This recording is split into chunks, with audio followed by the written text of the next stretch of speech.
हाय रायजोफोर नोंथांमोन बयखौबो गिबियावनो आंनि अननाय आरो सिबिनायखौ जासिहरग्रोबाय आरो नोंथांमोना जुदि आंनि बे चेनेलाव फार्स्ट जुदि फैदोंब्ला साबस्क्राइब खालामना लादो जाहाथे नोंथांमोना आङो गोदान कन्टेन्ट्सफोरखौ होलांबाय थानो हानाय बायदि। दायो खोथाया जाहैबाय मा जोंनिनो न'खरनि मानसि जायो बियो बे उदालगुरि डिस्ट्रिक्टनिफ्राय सनितपुर डिस्ट्रिक्टआवहाय थाहैबाय आरो बिनि फिसाज्लाया सासे 6 बा 7 इयार्सनि गथ'खौ सैमा फाग्लाया अरदोंमोन। बे सैमा फाग्ला अरनायाव बे गथ'आ रुंसारि जाबाय। दायो बिनि बिमा बिफाया जे बे गथ'खौ माबायदि ट्रिटमेन्ट होनायमोन बेखौ जों मिथिनो हायाखै, नाथाय जोंफोरखौबो बियो कन्टेक्टबो खालामाखै। इसा मथे बियो ट्रिटमेन्ट होनानै गावनि गथ'खौ खोमाना लानाय हेन जाहैबाय। बे हिसाबै आङो रायजो राजा नोंथांमोनखौ बयखौबो आङो दिनै खावलायदों, सैमा फाग्ला बा मावजि बा जिबौ अरबाला मानसिया जे मा ट्रिटमेन्ट होनांगौ बेखौ बुहुत मानसियानो मिथियाबो जानो हागौ आरो किसुमान मानसिया मिथिगौ।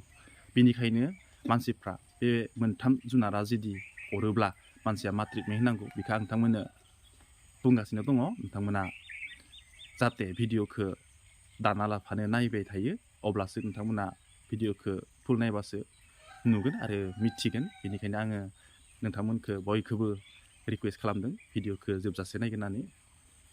आङो दायो थांगासिनो दङ जाय न'खराव गथ'आ रुंसारि जाबाय, बे रुंसारि जानायनि न'खराव आं थांगासिनो दङ। लागभाग जोंफोरनि उदालगुरि डिस्ट्रिक्टनिफ्राय बेसोरनि गामिया मिनिमाम 130 किल'मिटारसो गोजानाव जानांगौ। गामिनि नामखौ आङो बुंस'नो हाला, ओरैनो सिजौसा होननानै बुङो अरुणाचल गेटआवहाय, बेयावहाय दङ। आं दायो थांगासिनो दङ। आं थिनसै आरोना गारिया। आंनि फंबाय दङ, जोंफोरो दायो थांगासिनो दङ आरोना। हाय रायजोफोर, आङो दायो सफैबाय जि जायगायावहाय जि गथ'खौ सैमा फाग्लाया अरनानै गथ'आ रुंसारि जालांबाय, बे गथ'नि न'आव आङो दायो सफैबाय। बे न'खरानोमोन, आं थांगासिनो दङ न'खरावहाय। गथ'नि रुंसारिनि थाखाय दिनै गोसोखां फारिलाइ लादों, बेयावहाय आङो नुजाथिफैबाय आरोना। दा खुलुमबाय नोंथांमोनखौ। नोंथांमोना बेवहाय दिनै रुंसारि जे जालांनाय बेयाव फारिलाइयावहाय नुजाथिफैनानै जे हाबाफारि लादों बेयावहाय जमा जादों। आङो दायो जि गथ' रुंसारि जालांबाय बे रुंसारि जानायनि गथ'नि फट'खौ आं खिथिगोन आरो बेहेखे बेलेग भिडिअ गैया बिसोरनि न'आवहाय बे गथ'नि, आरो बेनिखायनो आङो भिडिअ गैया, ओंखायनो दिनै आं बिनि फट'खौनो खिथिनो नाजानोसै।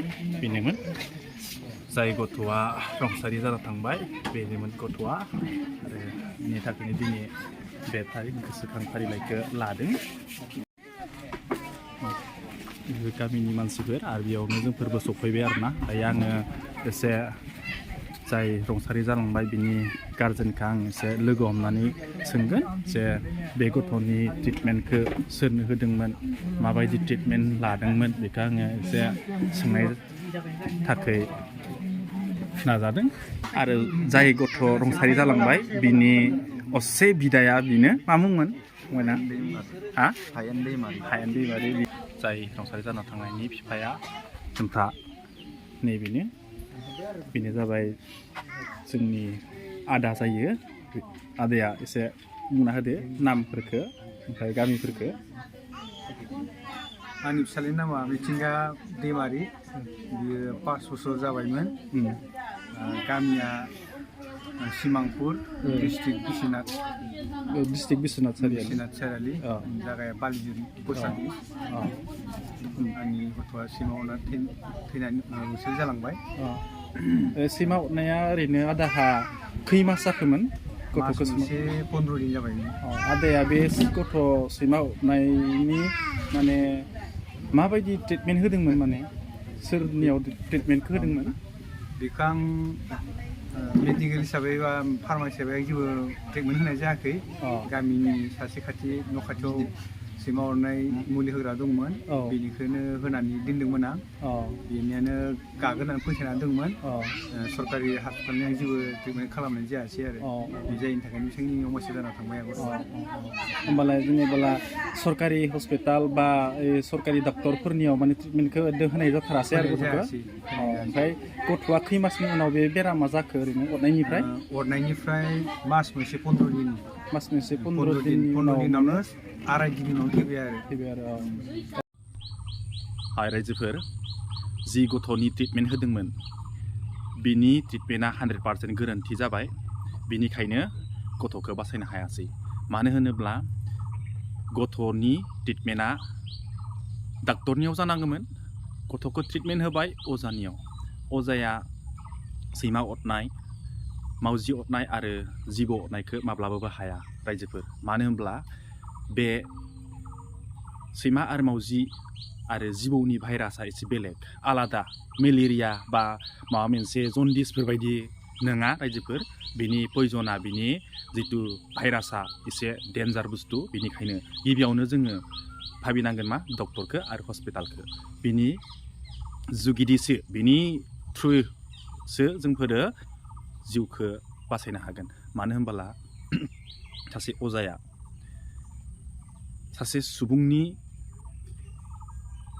जि अरजानाय सोरबा सासे सुबुङा मानसिया जिबौ बा सैमा अरजाब्ला आं फोथांनो हागोन होननानै बुङो बे 100% गोरोन्थि मानो होनबोला गासै जिबौ बा गासै सैमाहा बा मावजिहा भाइरासआ थाजोबा जाय भाइरास गोनां मावजि बा सैमा बा जिबौ बिसोर जुदि अरोब्ला बे अजाया माब्लाबाबो बासायनो हानाय नङा मानो होनबोला बे साइन्टिफिकेलि जितु भाइरासनि थाखाय मुलि जानांगौ बे मुलियानो जुदि गैयाब्ला अजाहा अब्ला बियो माबोरै बासायनो हाया बे हिसाबै जोंफोरो डक्टर बा साइन्टिफिकेलि जितु मेडिसिन बानायनाय जायो बे डक्टरनि मेडिसिना जाबाय जितु सैमा बा मावजिनि भाइरास बे भाइरासखौ दिहुननानैसो बे मेडिसिनखौ बानायनाय जायो बेनिखायनो डक्टरनि एलिपेथिक जितु मेडिसिन बेफोरो खामानि होयो आरोना बेनिखायनो आङो रायजो राजा नोंथांमोनखौ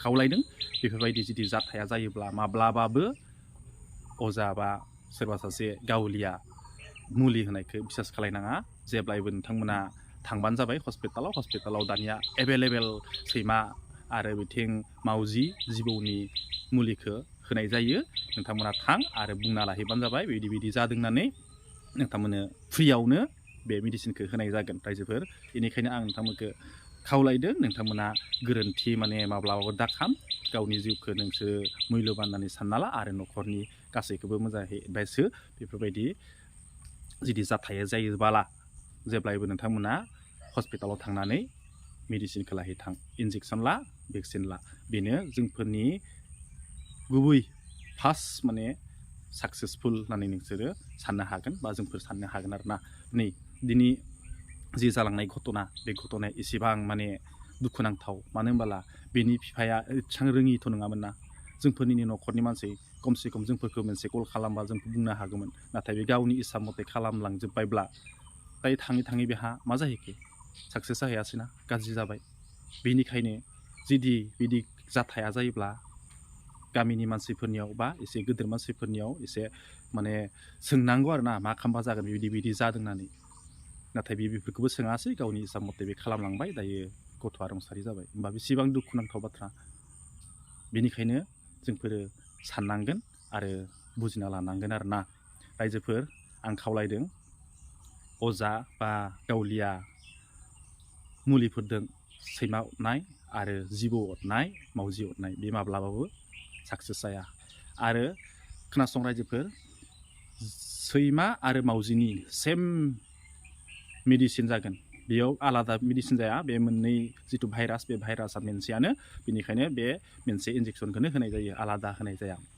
आरो बिनि गेजेरावनो जिबौनिया खिन्थु एसे आलादा जागोन रायजोफोर जिबौनि भाइरासआ एसे बेलेग खिन्थु सैमा आरो मावजिनिया सेम इन्जेक्सन जागोन बेफोरखौ नोंथांमोना सरकारि हस्पिटालाव फ्रि मोनगोन आरो बेफोरनि मेडिसिन भेक्सिनफोरा दा माने एभेलेबेल जायो गुतै हस्पिटालावनो मोनजोबो बेनिखायनो बेफोरबायदि जाथाया जाब्ला गोबाव दा खालाम बेफोरखौ जल्दि हस्पिटालफोराव लाना थांबानो जाबाय आरो ना बेखौनो आङो खावलायदों आरो बेफोर मेडिसिननि नामा मा नाम बेखौ आङो बुंनो हाया रायजोफोर मानो होनब्ला आंथ' डाक्टर बा माबा मोनसे कम्पाउन्डार बेफोरबायदि नङा रायजोफोर जुदि नोंथांमोना मिथियोब्ला आंनो कमेन्टआव हरबानो जाबाय आं कमेन्टनि जुगिदि माने मानसिफोरखौ एसे बुजायनो बा फोरोंनो माने नाजागोन रायजोफोर ना आङो नोंथांमोनखौ बेसेबांखौनो बुंनानै दिनैनि भिडिअखौ दोनथ'नाय जाबाय बाय